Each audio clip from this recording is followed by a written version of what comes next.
I'm excited for the main event. We have this amazing panel on open source, and I'll have our panelists come up and join me up here on the stage, and we'll get into it. But thank you, Evgeny, for kicking us off. And so for the folks that I haven't had a chance to meet, Kelly Mack, partner on the team here at Workbench. I focus on our infrastructure and security investments, and so digging into open source is near and dear to my heart. And I'm excited to have such an awesome group of panelists here today. And before we get into it, we need to know who we have up here. So if we can just go down the line real quick, we'll start off with a little bit about yourself, your background, company information for anybody who doesn't know, and then we always love an icebreaker to humanize you even more. So if you could tell us a bit about, what you love about New York City, maybe one of your favorite things to do in this season. So Peggy, we can start with you. All right. Hey, everybody. Is this mic on? I'm not sure. There we go. All right. Hey, everybody. My name is Peggy Razis, and I lead developer experience at Apollo. And so we are a GraphQL API infrastructure company powering some of the apps that you know and love and use every day, like Netflix, Expedia, and PayPal. I started off there as an engineer 6 years ago when we were just a small open source project. And we've since grown quite significantly, and now my org is responsible for DevRel, education, growth, and brand. So it's a lot of fun. No 2 days are the same, and my favorite thing to do in New York City this time of year, obviously in the fall, you gotta go leaf peeping in Central Park, so I'm very excited for that. Hi everybody, my name is Jared Palmer. I'm the VP of Product specializing in AI at Vercel. We are a front-end cloud for some of the most high-performance websites in the world. We are the infrastructure and cloud provider for websites like eBay and Under Armour, as well as OpenAI. I got to Vercel about 2 years ago when they acquired my build systems company, Turbo Repo. Vercel also is our creators and maintainers and shepherds of hundreds of open source projects. I think we're like the number 5 open source company on Vercel by on GitHub by star count.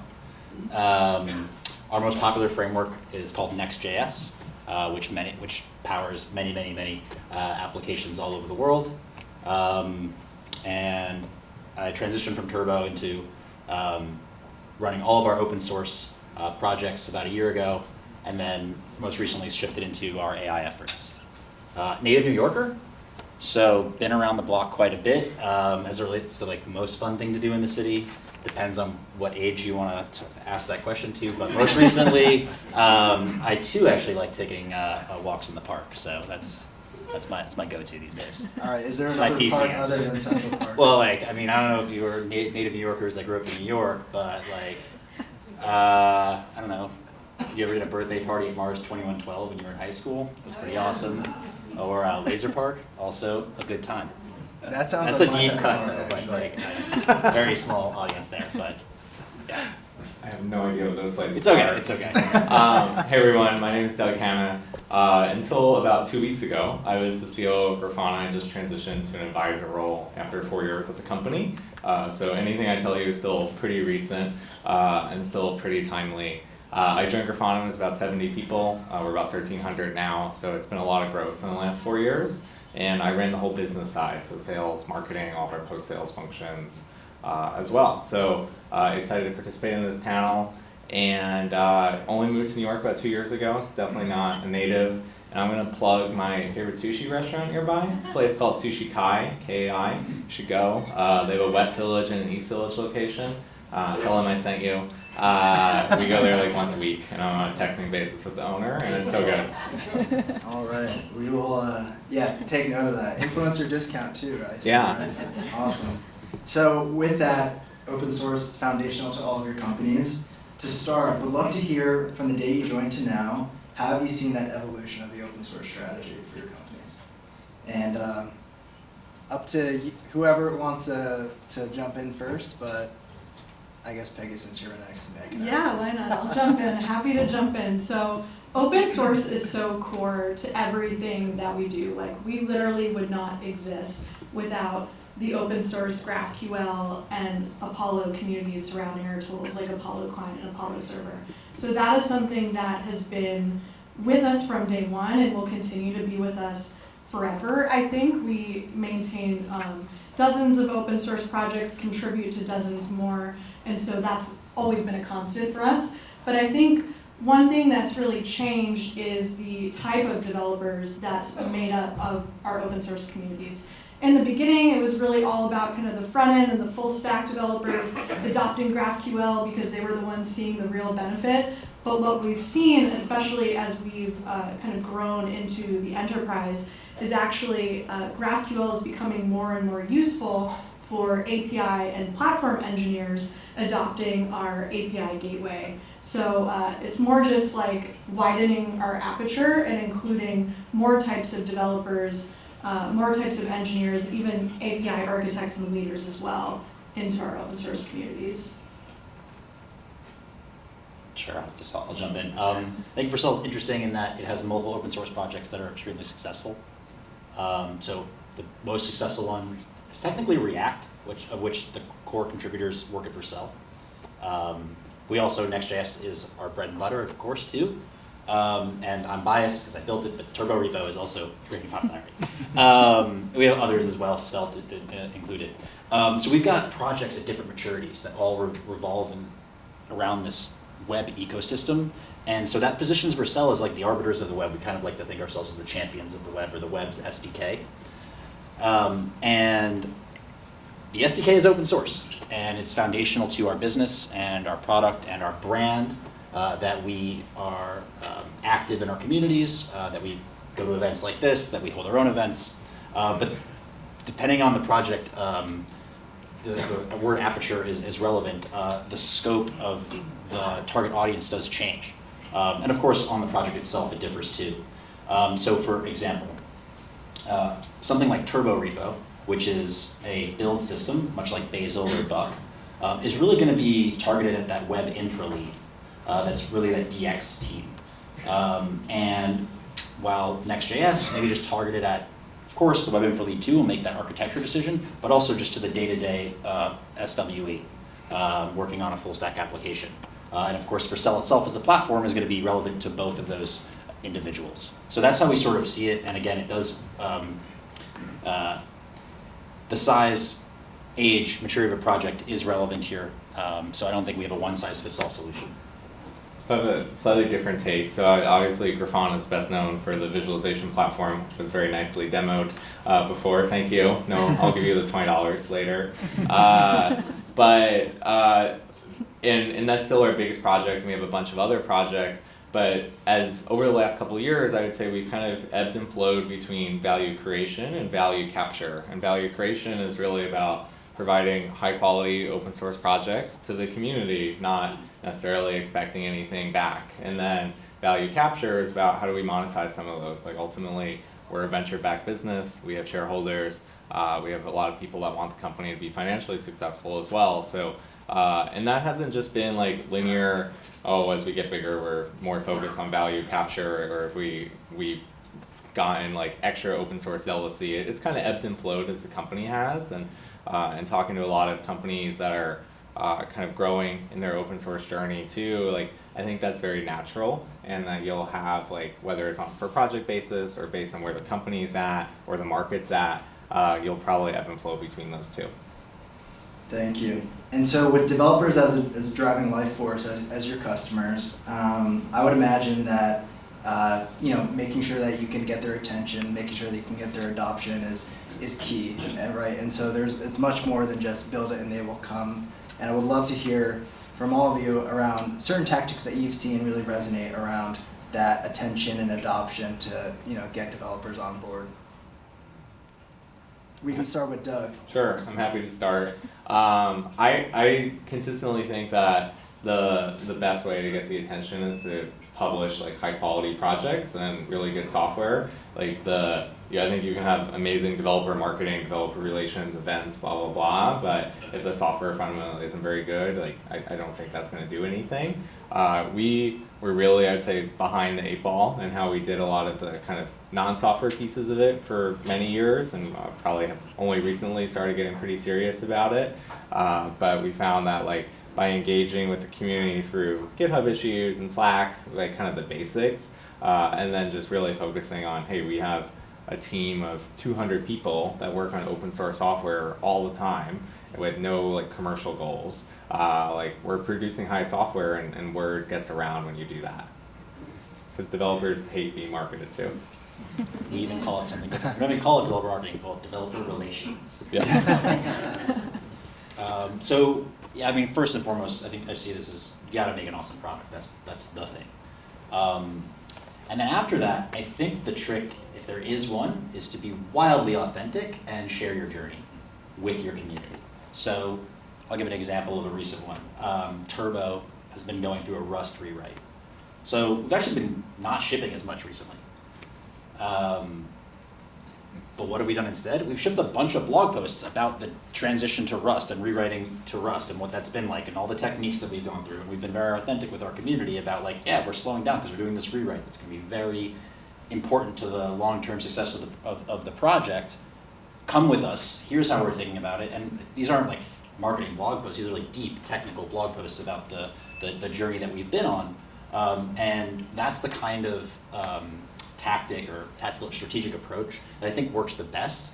Obviously, it starts with the product, but on top of that, telling that story and being extremely authentic with your community is basically the only secret sauce I know of.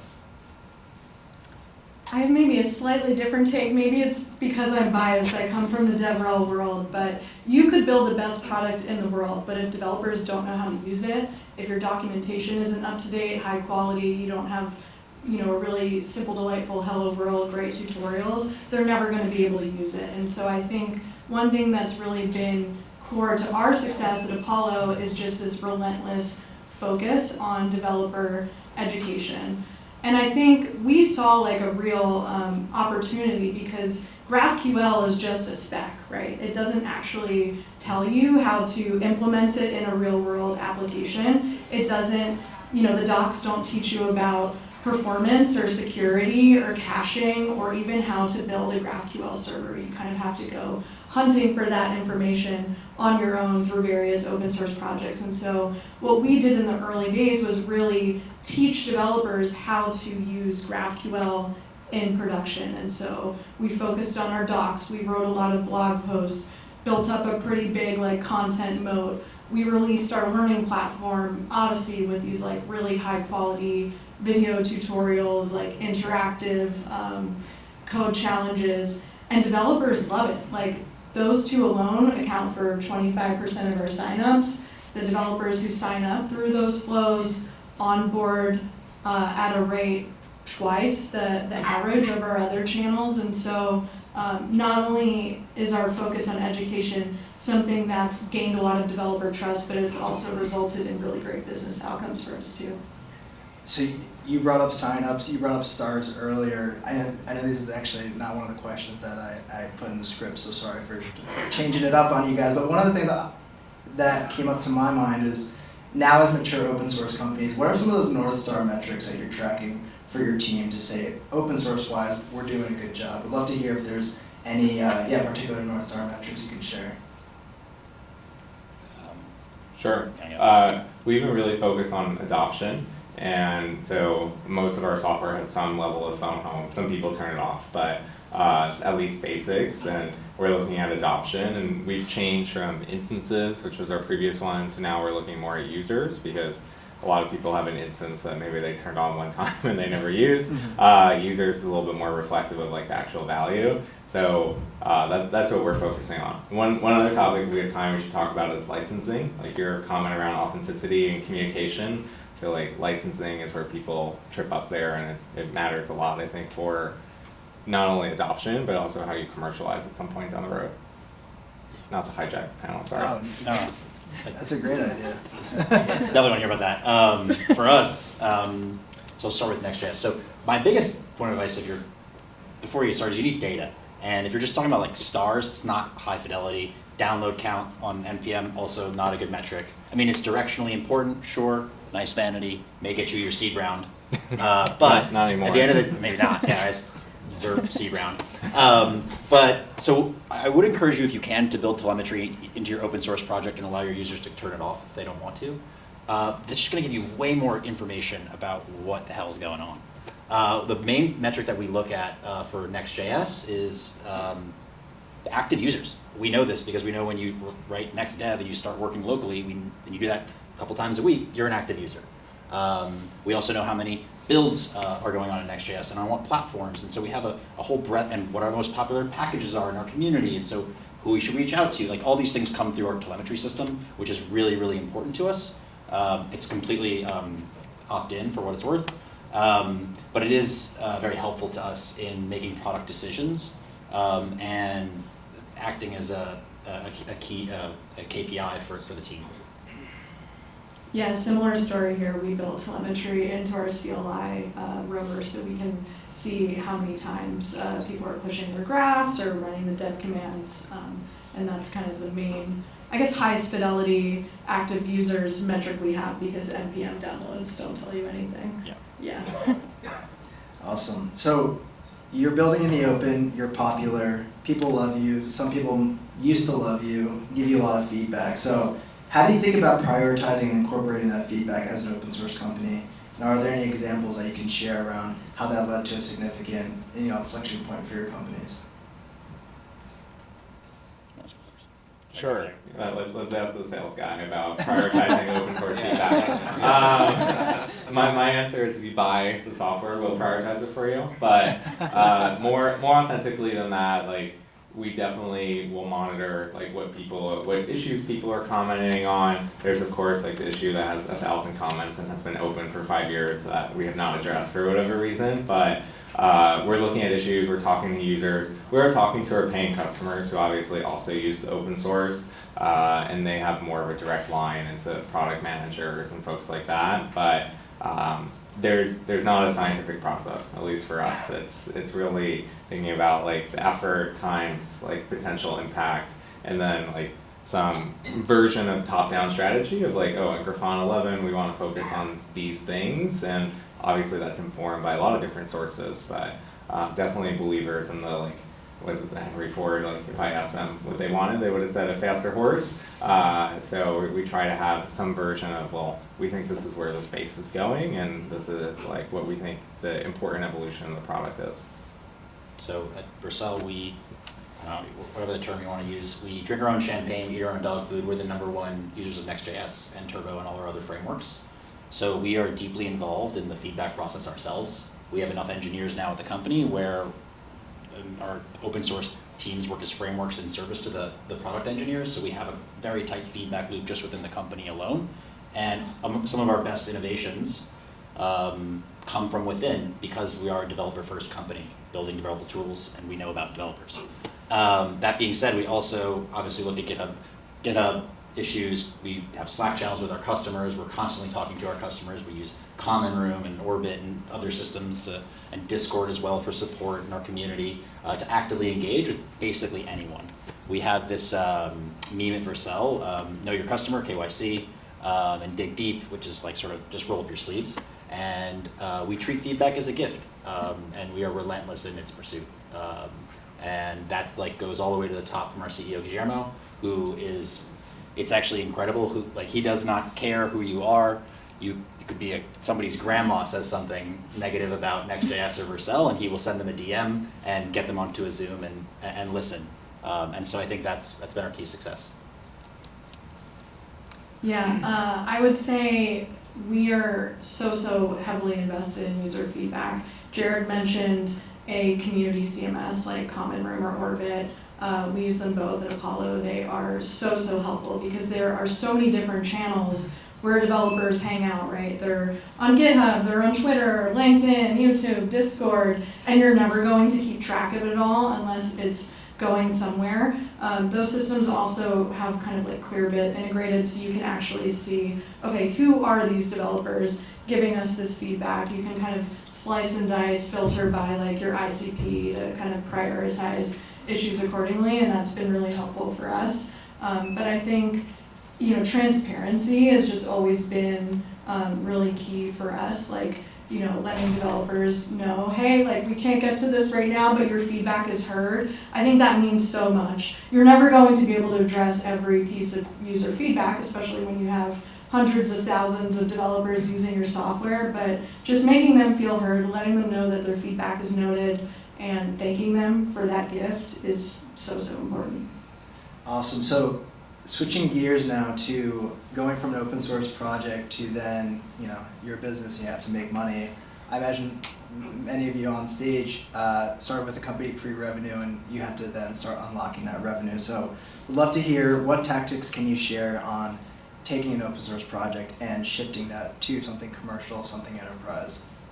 And Peggy, actually, we can start with you. Okay, thanks. So I would say just some guidance on like how to successfully transition, because it is tricky. There is kind of like a delicate balance going on where you want to up-level, but you don't want to alienate your existing community. I would say my biggest piece of advice is you have to keep the core open and free. That is so, so important for earning developer trust. It's also really important for working with the community, right? There's going to be different programming languages that you have to support that you're not going to be able to build internally. There's going to be different integrations with various databases, CMSs, cloud providers. You're not going to be able to build them all yourself. So it's really important to kind of work with the open source community on building those out.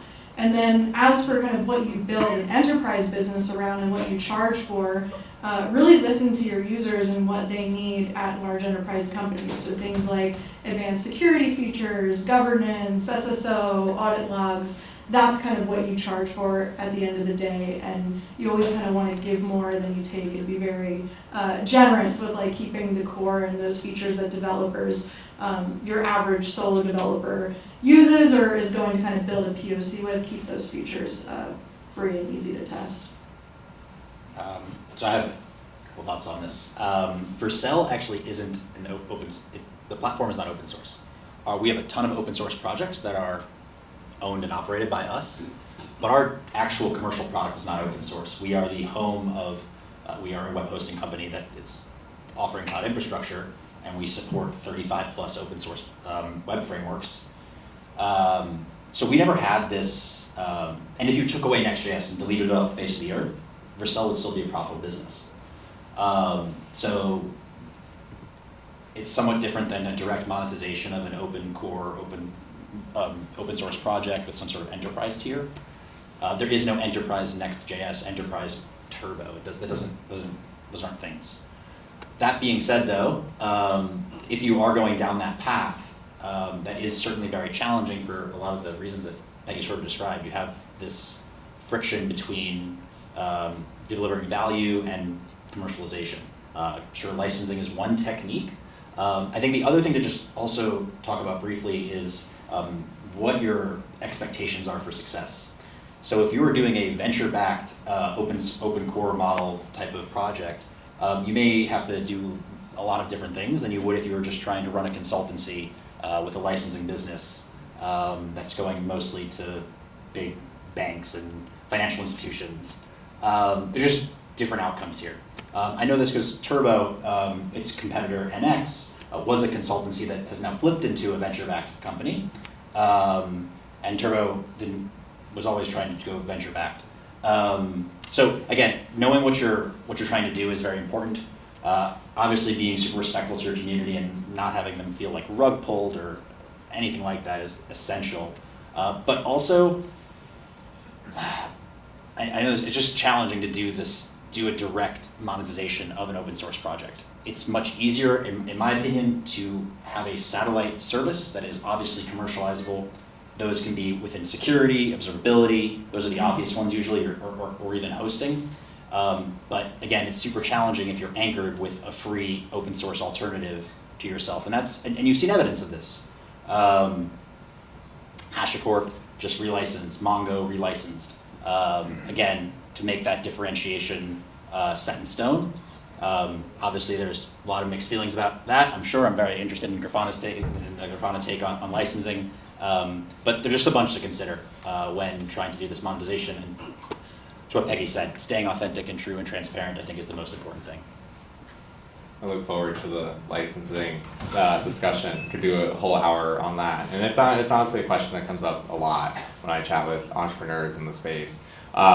So, kind of Peggy talked about open core. Jared talked about basically hosted or managed services. Grafana has both. We really started as open core, so like premium Grafana visualization, which is what you saw, and that was really a lot of our biggest open source users were effectively knocking down on the door and like, hi, we would like to give you money, but we also need these features. Can you do something about it? And I think if you have a lot of open source traction, you might experience something similar to that. And like the kind of short list of like security, audit logging, blah, blah, blah, like those are typically the things that your kind of enterprise open source users will ask for and be willing to pay for. And then, yeah, you can get into the whole licensing nuances. But I think more and more companies today are moving towards kind of managed service type offerings, like some of the examples you mentioned. Mongo like now makes most of their money from Atlas, their managed offering. Grafana Cloud, which is our managed offering, is where most of our revenue comes from at this point. So it's definitely changed over the last kind of like, call it like vintage of companies in the last 5 to 8 years, where some companies are more similar to you all, where it's just like, we have open source projects, but we don't monetize them at all directly. It's really about kind of building a managed services business or hosting or whatever around that. So I'd like to add the transition point from when you gain that level of adoption to switching on the money machine is very difficult for a lot of open source projects. And it's a rude awakening because they haven't developed that muscle. They also haven't trained their users or customers to think that they're offering something that is honestly, people are willing to transact and pay for. And so it's sort of this rude awakening. Like you get after your seed round, like you've got these customers, you've got these logos, and they're not paying you anything. And then all of a sudden you're like, I'm going to sell to JP Morgan, and that's not real. So yeah, it's just I've seen this. I've seen it a couple of times, and I've talked to a bunch of companies, and it is that point where you start shifting gears is essential to get right, and not always obvious. yeah, I always say that extracting a purchase order from a large company is a very clarifying moment, because unless they really value whatever you're selling, you're not going to get it. The system is literally designed to prevent that from happening, and you can raise your seed round maybe on a really hot open source project, but then when you start trying to monetize it, your investors will be like, so how's that monetization going? And if it's not going well, it's going to be really hard to raise that Series A. So also make sure that you're not doing it too early, because I'm not an investor here, but maybe you could weigh in. I feel like failed monetization is worse than no monetization, because you have actual cold hard facts around it not working. Well, I think, a large part of it comes down to experimentation and trying to understand with your customer what makes the most sense. But you bring up a really good point around, essentially it becomes a sales process, and it might be different than your average SaaS sales process, because you're working with a developer that hates to get marketing and probably hates that for you to ask, like, now you gotta pay for this. So I'd be curious for your companies, if there's anything that you can share around, here's how we track the developer sales process around, are the signals that we want to extract from the product usage, or here are the things that we want to say to them to get them to be interested in, starting to pay for the product. I'm happy to start there. So one kind of approach that we have I think is interesting is we really refer to what you would traditionally call demand gen as demand curation. So our marketing leader kind of coined that phrase, and the idea is that especially if you're sitting on top of a large open source project, there's all these people that know about your project, maybe not your company, they're potentially using it, they're engaging with it, and our marketing team's job is to get them to kind of signal their interest in some way or another, and then figure out which ones are the right ones to actually engage in commercial conversations of some sort. So we try to do events, content, all those sorts of things to really get people, because you don't have to like put in your email address to download and use Grafana. We want to make that really frictionless. So we have to attract people other ways, and that's where that demand curation piece goes in. And I would actually say once you get past kind of early-ish funnel, maybe even into mid-funnel, it resembles a pretty traditional enterprise sales process. Like, depending on your ACV and how much your software costs, like, the developer is probably not writing that check at JP Morgan. Like, there's a lot of people involved. One of our investors calls, like, the combination bottom up, top down, the love sandwich. And you need a lot of love sandwiches to hit your quota every quarter. And the goal is, like, how do you really, like, engage that base and have them be advocates and excited, but then you need to have a really crisp enterprise sales motion that tells that person's boss's why they should write a check for this, because they might not have even heard of it. Yeah, we have a similar situation. Vercel is free, got an amazing hobby tier, maybe too amazing, but Guillermo's idea from day one has always been, like, you should be able to host your blog, your community project, your open source projects website on Vercel, and use all of our tools and experience all of Vercel. And I call them weekend warriors, but whatever. You're hacking on a project on the weekend, you need some place to put it. Vercel's the place to put that project. And what ends up happening is it's kind of a slow burn, but inevitably that person goes to their boss and they use Vercel at home or on their thing, on their side project, and then I want to use it at work. And this is that bottoms-up approach, and it works really, really well. It's interesting though, it does just then resemble a normal sales process. The same thing happens with the open source projects too. It's like, oh, I use Turbo, or I'm using this bleeding edge thing, or I'm using Next.js, I'm using React at home, I want to bring it to work.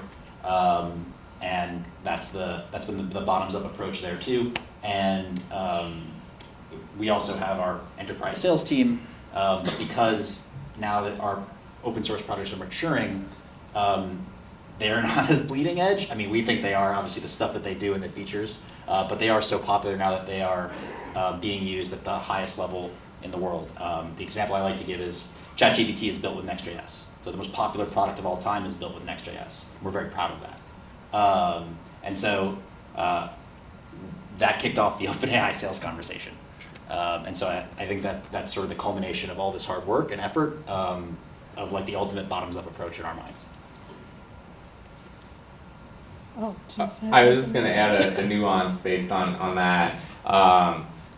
When you have this popular open source project, like the OpenAI example is a great one, your community kind of has built-in inherent trust, and if your salespeople or marketing people or whoever play it right, they can reach out and say, hey, I'm from Vercel or I'm from Grafana, I saw you're using our open source project, could we talk about how you use it, or maybe I can help you with it. Like, that's a really nice in, and you can gather a lot of information from that, even if you're not, like, immediately ready to sell them something. And I think a lot of people, like, we coach our salespeople on this a lot, like, they jump in and are like, pitch, here's quotes, please buy. Where it's like, you should do discovery, and if you're doing discovery based on an open source project that they love, that they use at work, maybe they use at home, they're gonna take that call, and, like, the receptiveness will be really different.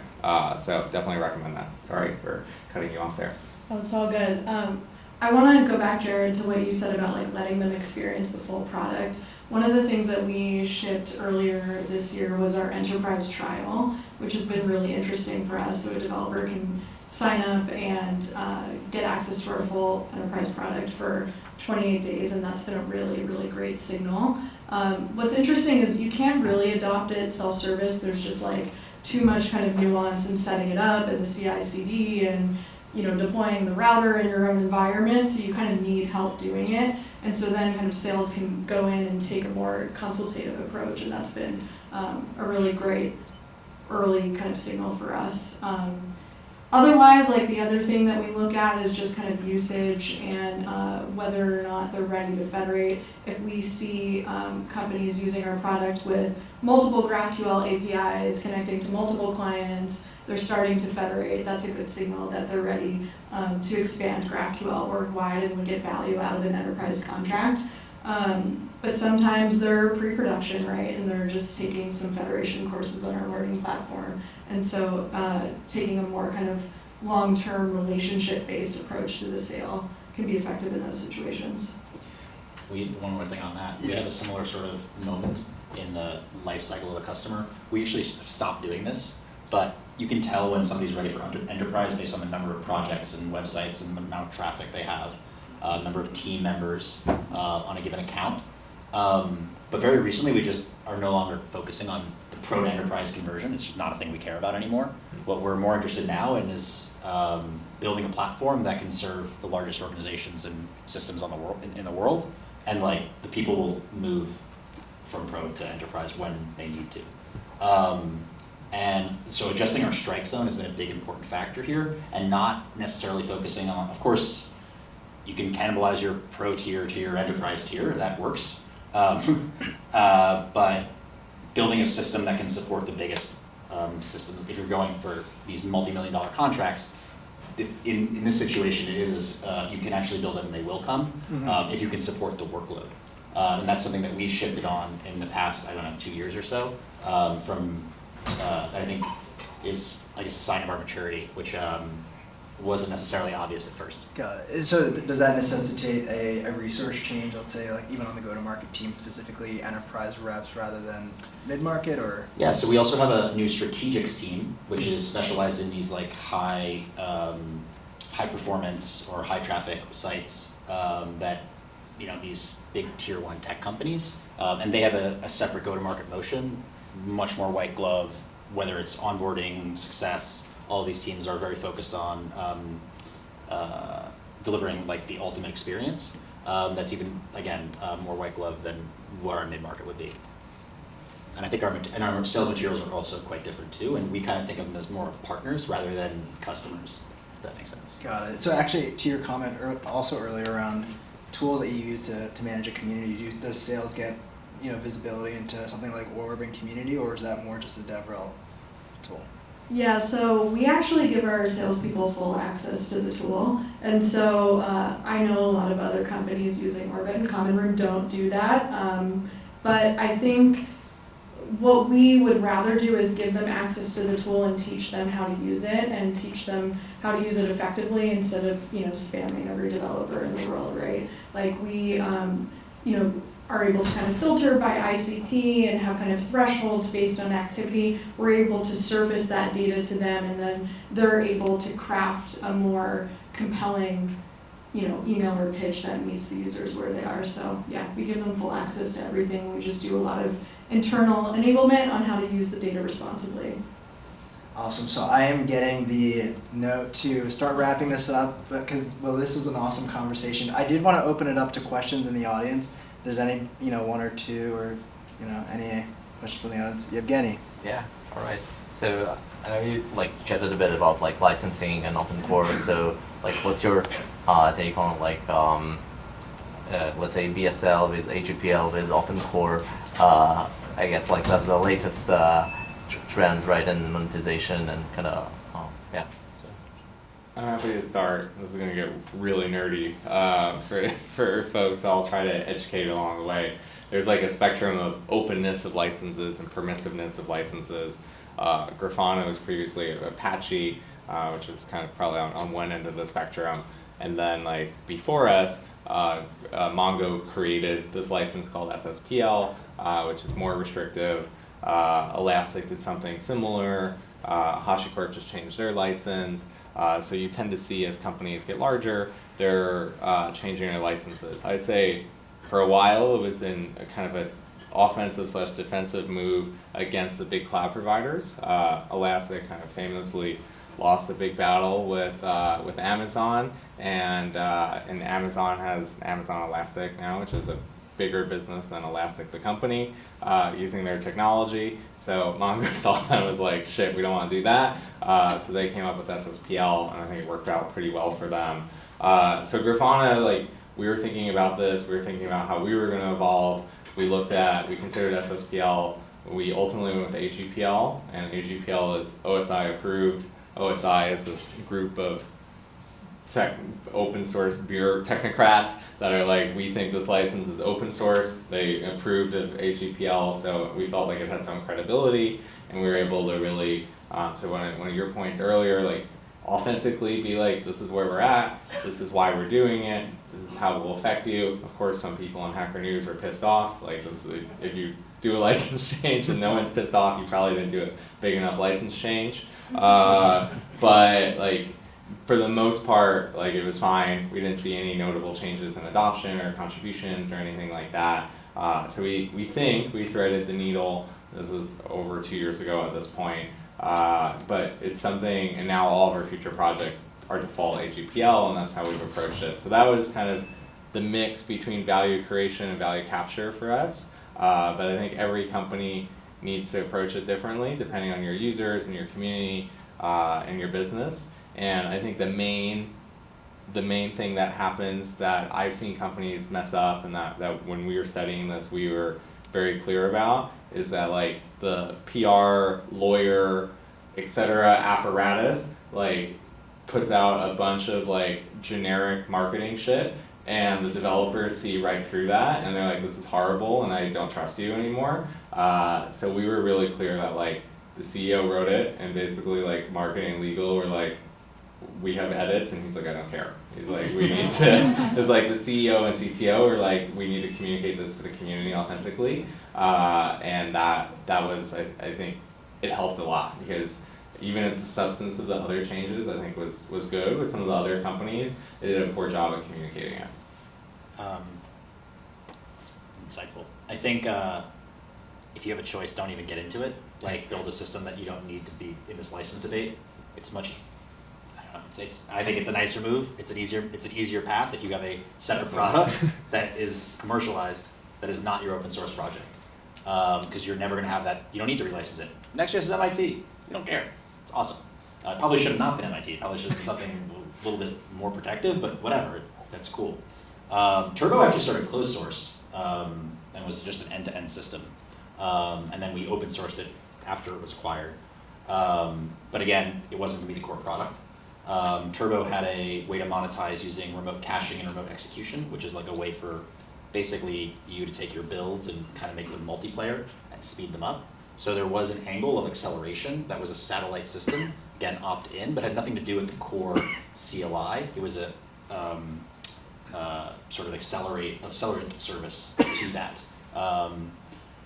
So in both situations, though, you have this core open source, but then you have the commercial platform on the side, and I think it's right. It's cleaner, easier, and I suggest not having them share the same name. If you have them share the same name, it's even more confusing for folks. But in the licensing situation, I think if I could, as a developer, I think just making that call earlier is probably better. If you're going to do that license split, do it soon and just make it transparent. Yeah, we went through the great relicensing a couple of years ago, and it actually worked out really well for us and was pretty painless. Like Doug said, we wrote our own FAQ with all of the different scenarios and questions people would have about the change. We were very clear and transparent about what was going to be ELv2 and what was going to continue being MIT. Very clear and transparent about what features would be free and open core and which ones you would have to pay for. So I think do it early. We kind of did it from V1 to V2, which worked out well. Be very detailed and don't have the legal team write your FAQ. Be very practical about it. Just be as transparent and as authentic as you possibly can, and your community and customers will appreciate it. Awesome. Any other questions? Over here. When you are thinking about monetization, how do you think about the details of the pricing? Whether it's per seat or per license, per company, tier, and the actual dollar amount. How do you begin to think about that? Good question. I wish we had an answer. Pricing is an art, and nowadays there's a shift towards consumption-based pricing. And what I will say is your customers are going to basically optimize against whatever you're pricing them, whatever you're going to use to price, they're going to optimize against it. So if you do seats, you're going to be anti-growth. They're not going to be incentivized to add their coworkers. They're going to share passwords. This gets very weird, or secrets. I think it's just it's a difficult situation, and especially if if you're air gap and you can't really validate, you don't have a cloud service, and you're doing your project is open source, they can shut off telemetry, and it's a honor system. If you sell by seats, it's kind of it's tough. You can maybe track Git contributors or something. It's just really hard to implement. If you do anything that relates to an honor system is going to be thwarted. But in reality, like where you're actually going to make your money off your big customers, they legally can't like void your license, and the detriment that the downside for them is massive. So it's fine to have a license-based honor system when you're getting started. Of course, you want to transition that ideally to a managed service where you can actually price. And then when it comes to those types of systems in SaaS, pricing is going to, if you're doing consumption, is going to be basically kicked off as soon as you understand your costs. And I suggest not charging just margin on top of your costs, although that's sometimes what you have to do. Your new competitive research, but ideally you're going to try to price on the value that you're providing. And one of the tricks that we do at Vercel, and the way that we think about it, is there's sort of like, we call them like human rights. There's some human rights part of the product that like you should have. So we try not to charge you on human rights basics. We will charge you for the value add on top of that. So that could be security, observability, criticality, stuff like that, where there is real additional add-on value versus just like the bytes coming through the wire. But these are like deep conversations that happen as we're developing the product itself. Awesome. So one last question. Yeah, you guys mentioned telemetry data, and like you get a bunch of it. What do you do with it, right? Like actually, like how do you operationalize that data, right? Because everyone talks about telemetry. Like, what are you actually doing with it? Then the second piece of that, which I think is related, is how do you measure your overall developer communities writ large, right? So how many people know Apollo GraphQL, right? Like that technology, and actually might go use or Next.js, right? And not people on the platform or Grafana or any of the associated projects. I assume Grafana was in Grafana.